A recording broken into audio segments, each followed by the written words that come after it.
النبي صلى الله عليه وسلم على يد الوضوح والمنام والرسول والسلام الجسد والروح وتوبة النسوح سير الأسرار الفاتحة بسم الله الرحمن الرحيم الحمد لله يا من أعوذ وإياك نستعين صراط المستقيم صراط الذين أنعمت عليهم غير المغضوب عليهم الفاتحة أحد تؤيده باسم مرلنا بكيات أحمد الله Nanti rawat musik dan masalah operasi Semoga Allah memberikan Allah mengenainya yang berkah umur kita Al-Fatihah Alhamdulillahirrahmanirrahim Alhamdulillah Bismillahirrahmanirrahim Alhamdulillahirrahmanirrahim Allahumma salli ala Muhammad wa ala Muhammad ya syukur al-Qur'an ya syukur al-Qur'an ya syukur al-Qur'an بسم الله إخواننا لاستماع لنا بجهاد أحمد الله أسأل الله العظيم رب العرش العظيم أن يشفيها نسأل الله العظيم رب العرش العظيم أن يشفيها نسأل الله العظيم رب العرش العظيم أن يشفيها ويشفيها ولا علل برحمتك يا أرحم الراحمين ربنا آتنا في الدنيا حسنة وفي الآخرة حسنة وقنا عذاب النار وصلى الله على سيدنا محمد وعلى آله وصحبه وسلم والحمد لله رب العالمين. Assalamualaikum warahmatullahi wabarakatuh.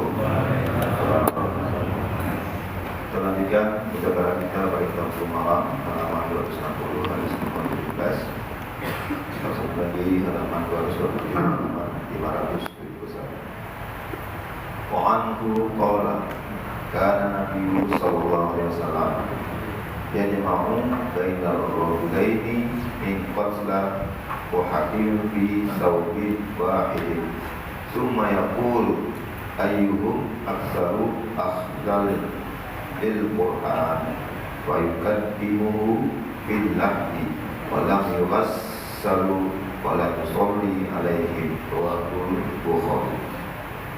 Dari dia berkata Nabi SAW pernah mengumpulkan dua syahid laki-laki pahlawan-pahlawan Uhud dalam satu kain kafan. Kemudian beliau bersabda, siapa di antara mereka yang paling banyak hafalannya terhadap ayat-ayat Al-Quran? Lalu beliau mendahulukannya untuk dimasukkan ke lahat terlebih dahulu. Mereka tidak dimandikan dan disolatkan. Riwayat Bukhari.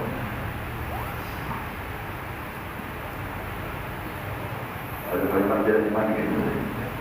Ada beberapa tidak dimandikan. Tidak mereka tidak dimandikan. Kalimat terakhir wala musalla alaihi gitu kan? Alaihi musalli. Ya. Musalla ya.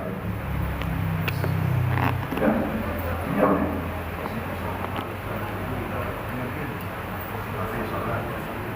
Musalla. Ya, bismillahirrahmanirrahim. Alhamdulillahi rabbil alamin. Allahumma salli ala nuril anwar wa sirril asrar wa tiryakil awwal min ta'ibatil yasar sayyidina wa maulana Muhammadin al-Mukhtar wa alihi al-athhar wa ashabil akhyar adada ni'amillahi wa iqdarihi. Subhanaka la ilma lana illa ma 'allamtana innaka antal alimul hakim. اللهم ذكرنا ما نسينا وعلمنا ما جهلنا ولا حول ولا قوة إلا بالله العلي العظيم. قال المصنف رحمه الله تعالى ونفعنا بعلومه بالدارين آمين. جماعة رسول رحمكم الله. السلام عليكم ورحمة الله وبركاته. Alhamdulillah, senantiasa kita melakukan pujian dan syukur kita kepada Allah atas lipat rahmah hidayahnya sehingga pada subuh ini atas izinnya kita dapat melanjutkan kajian kita, muzakarah kita, panduan kitab Bulughul Maram. Ya, masih berhubungan dengan mayat wa anhu dan juga darinya. Hadis berikutnya wa anhu dan juga darinya. Ya, ini kembali kepada hadis sebelumnya, yaitu dari Jabir. Karena hadis sebelumnya riwayat dari Jabir, maka wa anhu dan juga dari Jabir. Qala, ia berkata, Kana Nabi sallallahu alaihi wasallam yajma'u baina rajulaini min qatla Uhud fi thawb wahid. Nah, adanya Nabi SAW menghimpun di antara dua laki-laki daripada orang yang terbunuh perang Uhud dengan satu pakaian, satu selimut maksudnya. Sama yaqulu, kemudian Nabi mengucapkan, ayyuhum aktsaru akhdhan lil Quran.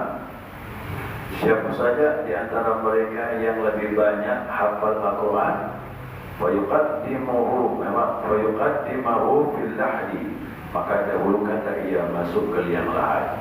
Jadi waktu menguburkan mayat, dua orang ini mana yang paling banyak hafal Quran, dulukan dia. Sampai begitu penghormatan orang-orang yang hafal Al-Quran. Tapi tidak semua hafal ni, tidak semuanya hafal ya. Tapi yang paling banyak di antara dua ini yang paling banyak hafal Quran yang mana? Ada dulukan dia. Surah-surah yang paling banyak dihafal, ada dulukan turun ke liang lahat.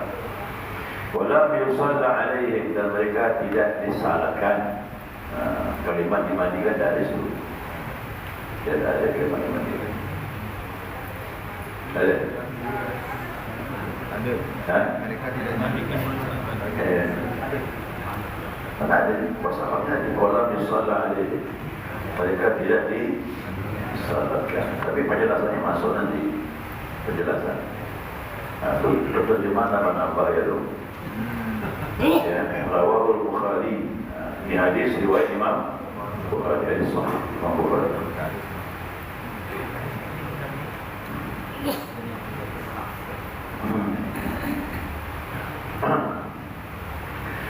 Ya. Penjelasan hadis ini di situ disebutkan Nabi menghimpun dua laki-laki yang meninggal perang Uhud. Perang Uhud ini tidak kita ketahui ya. Perang yang terjadi di Jabal Uhud, di Jabal Ahmar. Jabal Uhud itu gunungnya warna merah, tanah merah itu kita lihat merah itu. Nah, terjadi perang Uhud seperti itu. Dan dia Uhud ini dekat sekali dari kota Madinah, tak jauh dia. Dia kira-kira 2 mil. 1 mil itu 1,6 kilo. Ya, berarti kalau 2 mil, ya, 3,2 kilo dia. Dekat sekali. Memang dari Madinah itu nampak. Kalau kita salat di Madinah itu, kalau tempatnya terbuka, nampak gunung Uhud itu. Ya. Makanya kalau kita datang ke Uhud itu dari Madinah, dari hotel, dekat sekali. Dah sampai. Ya. Ya, masih jauh daripada Masjid Kuba, jauh kan. Jauh. Nah, Uhud ini dikenalnya dengan perang Uhud, perang yang kedua. Ya, setelah perang Badar. Sangat jelas ada kisah yang sangat menyedihkan, terbunuhnya yaitu paman Nabi SAW, Hamzah. Jadi paman Nabi bernama Hamzah. Ya, karena itu jelas mendengar itu bagaimana kisahnya. Dia dibelah dadanya, diambil hatinya. Karena dendamnya hidup kepada Hamzah, kena membunuh ayahnya dan saudaranya dalam perang Badar. Dia perang Uhud itu beras dendam. Tapi Nabi bagaimana? Paman Nabi itu dibelah dadanya, diambil jantungnya, dikeluarkan, digigit dia, bukan dimakan. Tanda marah kan, digigitnya, dibelah, dikeluarkan jantung, digigit, bukan dimakan. Orang Arab pun juga makan jantung. Ya, bukannya makan jantung, jantung mentah. Cuma tanda protes bahawa dia beras dendam. Tapi Nabi bagaimana? Tapi paman di waktu itu tak ada dendam. Orang pun heran bagaimana Rasulullah bisa memaafkan itu. Waktu Fathul Mekah orang berbondong-bondong masuk Islam. Itulah dia Rasulullah. Kalau datang pulang Allah, maka mereka berbondong-bondong masuk Islam. Nah, jadi orang pun heran dengan hidup ditanya, kenapa kau ini masuk Islam? Kau telah memakan jantung paman Nabi Muhammad SAW. Yang makannya menggigitnya. Dia bilang, bukan aku yang masuk Islam, tapi Islam yang datang dengan aku. Ya bagaimana buat benci dendamnya, dengan orang yang muslim, membunuh pamannya, membunuh saudara dengan orang tuanya. Tapi kalau hidayah datang, tak bisa dibentuk. Nabi bagaimana?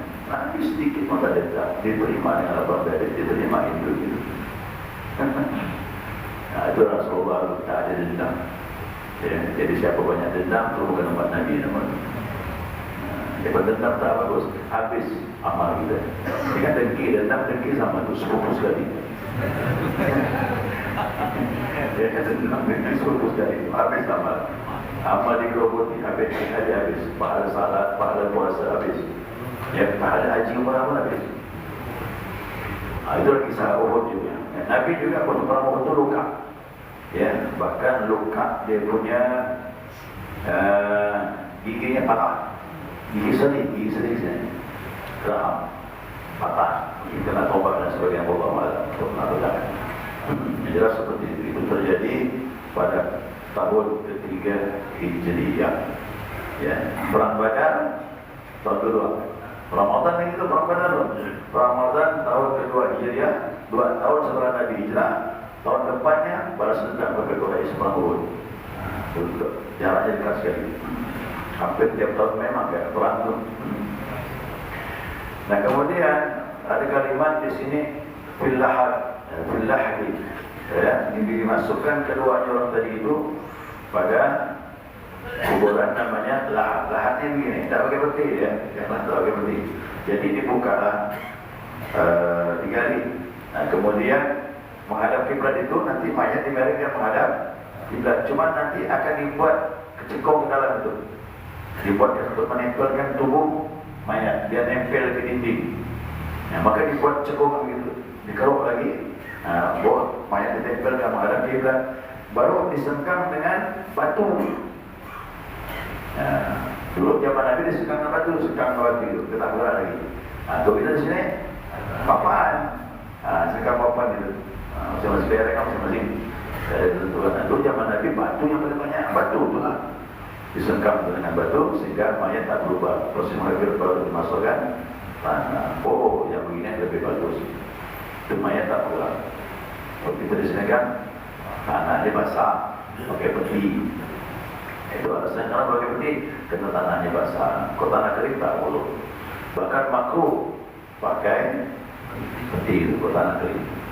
Daerah Ulu itu tanah kering, Sanggau, itu tanah kering semua. Ya, ada pernah ke beliau juga. Oh, masya Allah tanah kering. Ya, namanya itu lebih mudah.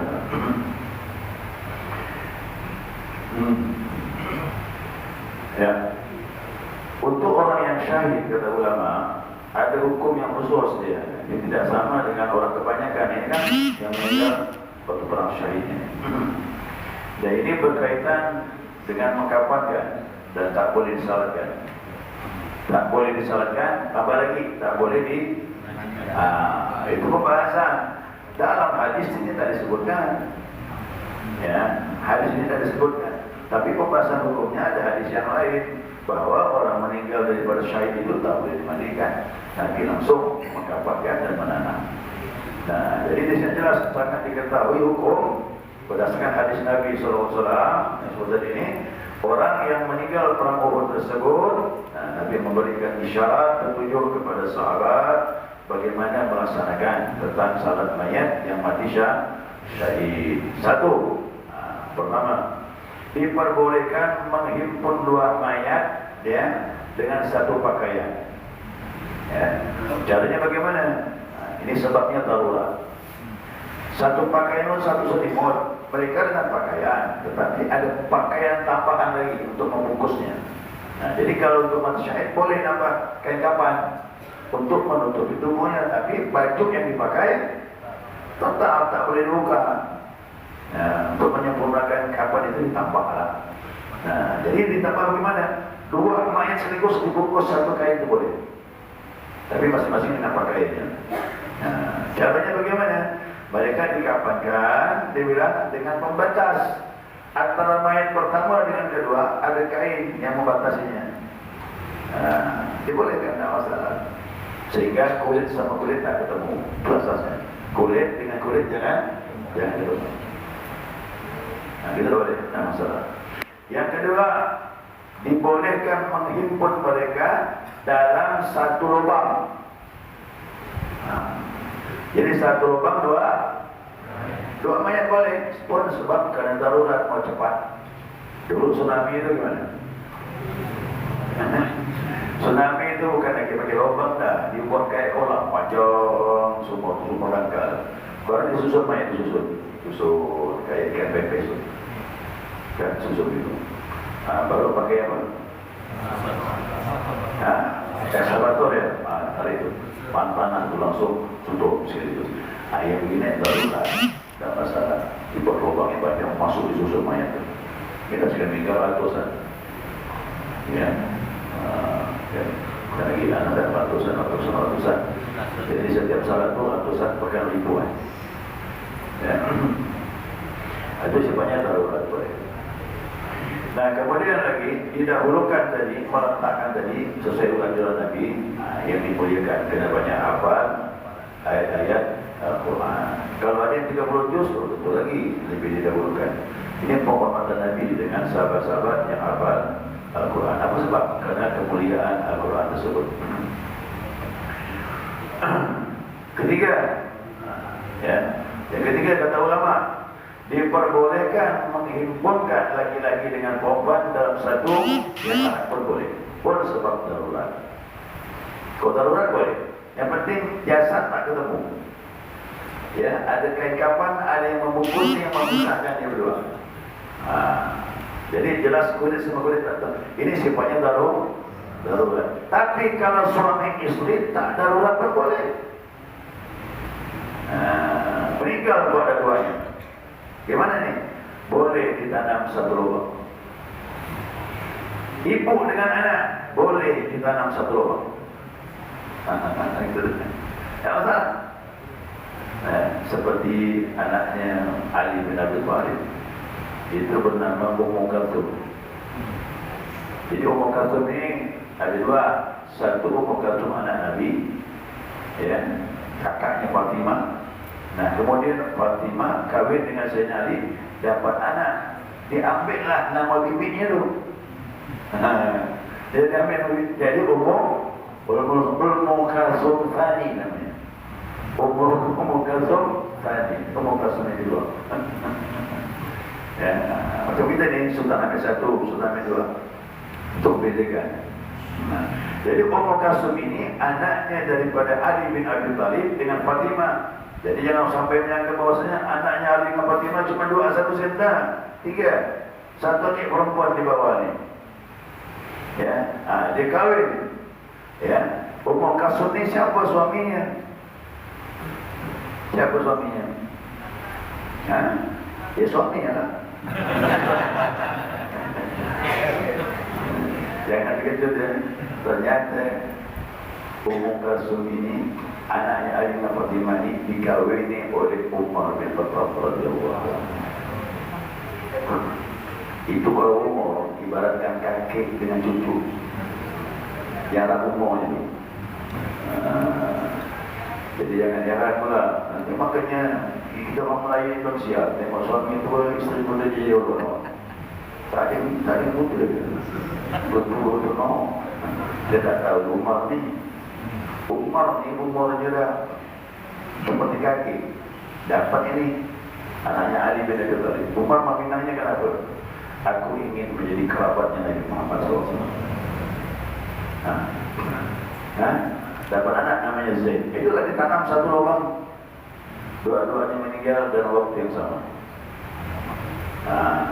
Jadi Ummu Kalsum dengan anaknya bernama Zaid, ya, ditanam satu lubang. Jadi tidak masalah anak dengan orang tua, suami istri satu lubang boleh, walaupun tanpa darurat.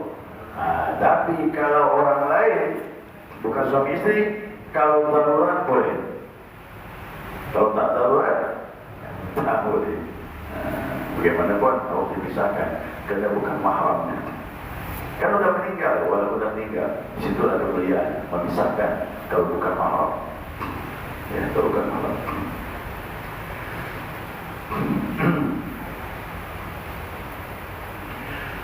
Jadi didahulukan laki-laki, kemudian baru dikasih hail. Hail itu minat tulang. Nah, jadi gini, kalau laki-laki perempuan yang bukan mahram itu, nah laki-laki nih mayat menghadap kiblat, kemudian isi tanah. Pemisahnya tanah, bukan kain. Nah, ya, pemisahnya tanah dibatasi, baru mayat perempuan di belakangnya. Barulah ditutup dengan tanah keseluruhan, gitu ya pemisahnya. Karena bagaimanapun nanti kalau umpamanya nanam satu lubang, nanti bisa runtuh nanti lubang. Kalau jaraknya dekat. Nah, makanya pembatasnya antara mayat dengan mayat dikasih tanah. Itu jadi. Tapi kalau datang ada masalah. Ya, suami istri boleh, orang tua dengan anak boleh, anak dengan orang tua pun boleh. Yang berapa tadi itu? 3 ya. Sekarang? Ya. Pembahasan tadi itu disebutkan dalam hadis Imam Tirmidzi ya. Imam Tirmidzi menyebutkan perempuan laki-laki boleh ditanam satu lubang dibatas dengan tanah kalau sifatnya darurat. Nah, kemudian yang keempat, tidak boleh dimandikan. Orang mati syahid tidak boleh dimandikan karena berbekas darahnya tadi itu sebagai bukti di hari kiamat dibangkitkan, bahkan lebih harum daripada minyak kasturi. Ya, yafuhu miskan, lebih harum menyebar daripada minyak kasturi. Makanya kalau orang meninggal dunia itu kita buang pula. Ini bagi fardu kifayah ulama, dibuang darahnya awam. Tak boleh, biarkan sama-sama darahnya. Itulah nanti ciri khas di manusia hari kiamat, baunya harum semerbak. Macam kita orang puasa Ramadan itu kan mulut bau kan. Hari kiamat mulut berpuasa itu lebih harum daripada minyak kasturi. Ya, makanya tahan-tahanlah puasa itu. Bau-bau sekitar apa-apa. Cuma ngomong aja tidak jangan bernafas berlawanan. Ya kan? Nah, orang risih juga. Nah, tapi kita yang mengalaminya masalahnya dapat bertahan saja. Karena bau itu akan diganti oleh Allah Subhanahu wa taala. Nah, yang ke kalau yang keempat ya, mereka tidak disalatkan. Ya, jadi mereka tidak disalatkan berdasarkan riwayat hadis Nabi sallallahu alaihi wasallam. Ya, mereka dikatakan wala yusalla alaihim. Mereka dimasukkan liang lahat dan tidak disalatkan. Inilah kemuliaan mereka yang meninggal di jalan Allah Subhanahu wa taala. Ya. Kalau kita ini mungkin apa syahid? Pahala syahid itu apa? Tapi mati syahid tergantung amal kita. Kalau perjuangan seperti yang dulu bisa perang. Tapi kalau sekarang ini pahala syahid kita dapat. Bagaimana pahala syahid? Orang belajar meninggal. Lagi belajar ini meninggal, dapat syahid. Ibu-ibu melahirkan anak meninggal pula. Ibunya meninggal, anaknya hidup, itu syahid. Kalau syahid akhirat dia dapatkan. Itu pahala syahid dapat, tapi bukan mati syahid. Bedanya apa? Orang mati syahid tadi tak boleh dimandikan, tak boleh disalatkan. Tapi pahala syahid dia dapat, tapi bukan syahid. Tetap empat dikerjakan. Ya, mandi, kapan, salat, tanam. Bermacam itu. Ya, kesimpulannya apa nih? Nah, kesimpulannya boleh mengkafankan dua laki-laki dalam satu selimut. Tadi itu kan. Yang kedua, dibolehkan menanam dua orang dalam satu liang lahat, ketentuan tadi. Yang ketiga, disunahkan mendahulukan dua mayat tadi orang-orang yang namanya hafal Al-Quran, ayat-ayat Allah Subhanahu wa taala karena kemuliaannya, ya, ketemaannya. Kalau seandainya anak dengan bapak meninggal, dudukkan bapak masuk ke liang lahat, baru anak menyusul. Gitu. Ya. Kalau anak ibu dengan anak perempuan, dudukkan ibunya. Ya, kemudian baru anak perempuan. Dan kiaskanlah semua dengan kemuliaan tadi itu. Nah, yang ketiga, orang syahid tak boleh dimandikan, tak boleh disalatkan karena kemuliaan dirinya di hadapan Allah, bahkan darahnya menjadi saksi di hari kiamat. Sekira ikut jemaah dapat dipahami. Selanjutnya boleh kita mudzakarah, silakan. Ya. Waalaikumsalam warahmatullahi wabarakatuh.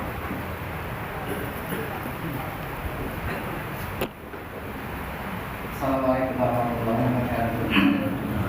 Ustaz, saya mau menanyakan masalah salat jenazah Ustaz. Salat jenazah kita masuk masbuk Ustaz.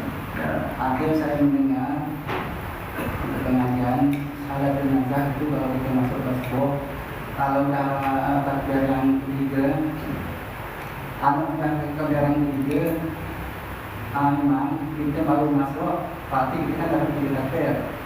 Itu kita hanya mengikuti sampai dapat tiga takbir jabatan. Yang kedua, kita harus menambah satu takbir lagi. Itu bagaimana proses sebenarnya? Assalamualaikum warahmatullahi wabarakatuh. Pembahasan ini nanti rinci malam nanti ya di masjid Syakir itu. Ada permasalahan salat jenazah ini yang dibahas lebih rinci. Cuma di sini saya jawab sekali gamblang jalan keputusannya. Salat jenazah ini beda dengan salat fardu yang lain. Salat fardu yang lain kan pakai ruku. Ya, salat jenazah tak pakai ruku. Jadi membedakannya gimana di masbuk nih? Nah, kalau salat yang lain itu membedakan masbuk atau tidaknya rakaat. Berapa rakaat imam melakukannya atau masbuk dapat bersama imam, maka setelah imam salam menambah kekurangan. Makanya diketahui dengan rakaat masbuk ini. Dan kita tahunya pun dapat Al-Fatihah, dapat ruku atau dapat ruku bersama imam, dapat rakaat. Nanti imam salam kekurangannya nambah sendiri. Nah, salat jenazah kan tak pakai ruku. Nah, bagaimana mengetahui jenazah ini masbuknya? Dengan takbir. Takbir itulah ibaratkan rakaat. Jadi tak bisa dibedakan jenazah kecuali dengan takbir. Berarti 4 kali takbir. Nah, sekarang kalaulah kita masuk, imam sudah masuk takbir yang kedua, kita masuk takbir yang pertama, berarti kan ketinggalan satu takbir, tak masalah. Nah, nanti imam salam menambah satu kali. Ingat tuh, jangan pula dikebut, dikejar imam tu tak dapat. Apalagi takbir ini cepat. Tenang-tenang saja. Ya, yang penting paham berapa kali takbir dapat bersama imam. Kekurangannya nambah. Nah, bacaan yang kita lakukan urutan menurut kita, bukan menurut imam. Nah, kita dapat imam takbir kedua. Ya, takbir kedua.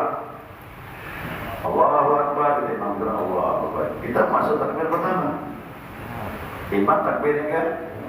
Nah, kita ini bacaannya menurut kita. Jangan ikut imam. Imam baca selawat, kita baca Al-Fatihah. Itu boleh banget. Imam masuk takbir yang ketiga, baca khusus doa mayat. Nah, kita salawat. Itu urutan tu. Kemudian imam takbir yang keempat membaca tambahan doa mayat, Allahumma la tahrimna ajrahu wa la taftinna ba'da waqilana wa lahu. Nah, kita waktu itu membaca doa khusus mayat walaupun pendek, Allahumma fir lahu warhamhu wa'afihi. Udah cukup. Imam bersalam. Nah, begitu imam salam, kita menambah satu takbir, Allahu Akbar, bertemu sendiri wa Allahumma la tahrimna ajrahu wa la taftinna ba'dahu wa fir lana. Kalau perempuan, Allahumma la tahrimna ajraha wa la taftinna ba'daha wa fir lana wa la. Itu dia hukumnya. Kau paham ini? Selesai. Itulah cara orang masbuk salat mayat. Ya, salat mayat seperti itu. Kalau seandainya ini ada gini ya, memang masalah banyak nih. Cuma jangan kayak masalah, kalau dapat tidak ada masalah. Tapi kalau timbul masalah, orang belajar pasti bisa ditanyai. Ya, Kita dapat takbir pertama imam, bukan kedua nih. Kita terlambat. Begitu masuk takbir, Allahu Akbar. Imam udah takbir tadi udah. Kita masuk nih. Imam belum takbir ya enggak? Belum. Kita takbir. Allahu Akbar. Baru baca Al-Fatihah 2 ayat. Bismillahirrahmanirrahim. Alhamdulillahirabbil alamin. Imam takbir, masuk takbir yang ke? Langsung takbir yang kedua. Jangan selesaikan Al-Fatihah. Ini hukum masbuk nih. Kekurangan Al-Fatihah ditanggung oleh gitu. Berarti udah cukup itu. Jadi takbir itu udah sah. Walaupun Al-Fatihahnya tak selesai, tapi ditanggung oleh seperti salat fardu. Pada salat fardu, ya kan kita masuk Allah baca Al-Fatihah, baru iya kena wudu, iya kena selain imam ruku, ya ruku lah. Jangan teruskan. Nah, yang penting dapat ruku bersama imam. Nah, itu dia. Ya Allah alam. Saya. Pasien? Ada kita bang? Saya pernah Pak, kalau kita langsung ikut salam Pak. Kalau kita masuk kita tahu kita 3 kali takbir salam. Belum dikatakan salat maya. Kurang masih takbir. Ya, kurang. Harus tambah 1 takbir. Kita baru 3 takbir, imam udah 4, ini kan masbuk. Nah, imam salam kita nambah 1. Dia salam juga bersama imam, tak menambah. Nah, berarti belum sah dia akhirnya 3 kali takbir. Ingat, salat mayat 4 kali takbir. Kalau terjadi 5 kali takbir sah. Ada hadisnya. Tapi kalau 3 takbir belum dikatakan salat mayat. Nanti insyaAllah malam nanti lebih jelas kita bahas di Masjid Syakir itu. Ya.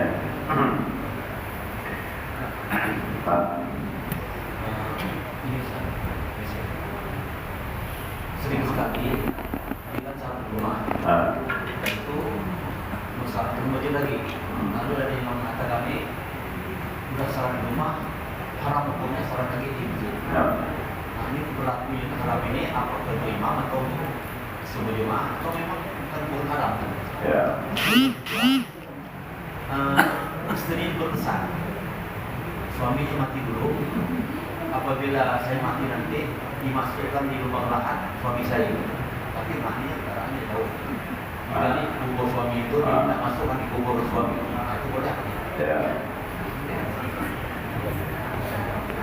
La taqulu al-sinatukum wal-kadhib hadha halalun wa hadha haram. Itu ayat Al-Qur'annya.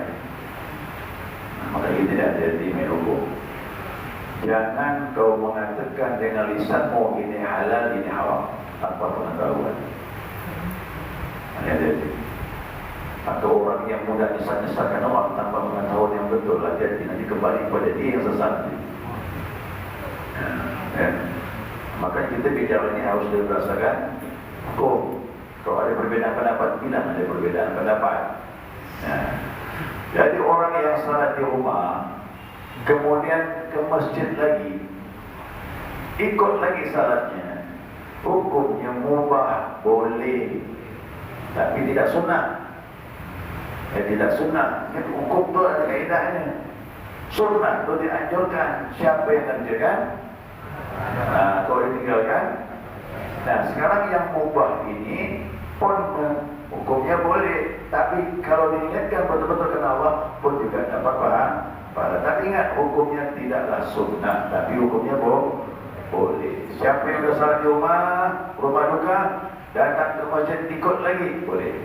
Nah, tidak masalah, boleh, tapi tidak sunnah. Imam bagaimana? Imam lihat dulu ketentuannya. Kalau di rumah sudah jadi imam, jangan jadi imam lagi di masjid, kecuali kalau tak ada orang lain. Boleh. Kalau tak ada orang lain macam mana? Bimbing orang. Saya bisa dengan imam ni, mana ni? Oh, tak ada satu pun maju. Masalah tadi, yang jadi imam di rumah duka, imam lagi di masjid, boleh. Tapi kalau ada orang lain, lebih baik orang lain. Lain orang itu juga bagus. Bukan ada haram, bukan kita. Tak ada hirap kita mengatakan haram. Ya, makanya kita mudah mengatakan halal, haram dan sebagainya tanpa pengetahuan. Nanti pas kita orang belajar dia nak, dia ada hukum itu gampang saja. Dulu sebenarnya sampaikan, ya. Saya pernah sampaikan dulu. Saya lagi duduk dengan guru saya di pasar, tiba-tiba datang, datang orang ni, dan nafas itu naik. Dia ada bekerja lagi, cari guru, mana guru? Pas guru sama saya di pasar orang tu, lagi makanan tu, canai. Pagi-pagi macam mana datang orang. Kacau tu, ini kacau. Tadi soal jenazah, kepala mayat bukan sebelah kanan, sebelah kiri. Macam mana tu saya? Sana ke dasar? Apa itu? Langsung duduk. Benar saya.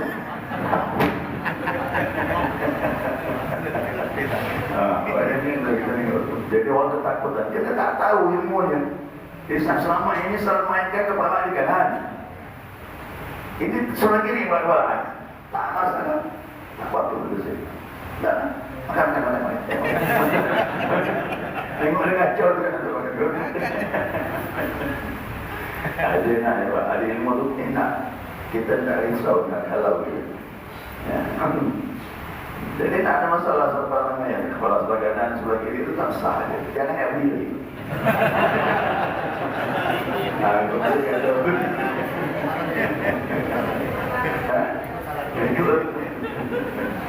Allahuakbar. Satu lubang dia minta satu lubang. Begini. Kalau dia punya wasiat macam itu dan dianggap penting darurat, kena semaslahatan 4 boleh. Tapi kalau bukan darurat jangan. Lebih baik masuk lubang yang bau walaupun dekat dengan lubang dia. Jangan lubang bikin bongkar lagi. Jangan, itu buat gula tu. Jadi ada wasiat boleh kita laksanakan, ada yang tidak perlu. Kita lihat kemaslahatan. Ya, ada kemaslahatan. Kita tidak tahu kok dibongkar mayatnya apa yang terjadi nanti bisa jadi air. Maka ini harus dijaga. Ya, harus dijaga. Lebih baik kita tanam di sampingnya. Buat lubang bau tidak masalah. Jadi wasiat ini kita pertimbangkan dari segi mudarat, air dan sebagainya. Kita tak tahu. Ya Allah alam. Subhanakallahumma wa bihamdika asyhadu an la ilaha illa anta astaghfiruka wa atubu ilaik. Allahumma shalli